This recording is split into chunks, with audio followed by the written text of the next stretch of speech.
Hey, welcome back guys. Now let's talk about how you can change the battery in this Chevy Blazer key fob here. It works for these models 2021, 2025 and you don't need any fancy tools. You just need only one battery like this 2032 and you can find this battery everywhere, and also a small flat screwdriver.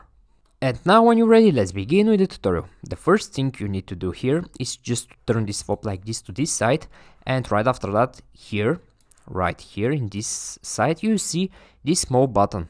Now press this small button, and when you press it this way you can very easily remove this mechanical key over here.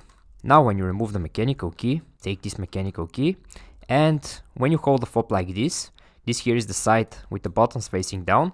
On this side you see this small hole. Now take the tip of the mechanical key here and insert only the tip right in this hole like this. Insert it and twist it a little bit, push up, and this way you can separate this cover. And the whole idea here is just to separate this fob into two pieces like this. When you separate the fob into two pieces, you see this side, and right here you see your old dead battery. Now to remove the battery, take the tip of the mechanical key or the small flat screwdriver, insert here or here, and just push the battery outside. Now when you remove the battery here in the same place, just install your new battery like this, and also make sure this side here is the negative side. This step here is very important.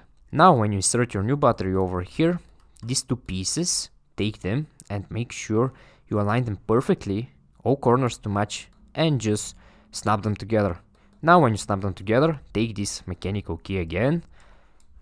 Alright, now put it back inside the fob just like in the beginning, and when you insert the key over here, right after that, your key will be ready. You don't need to do anything else after that, it will just work fine.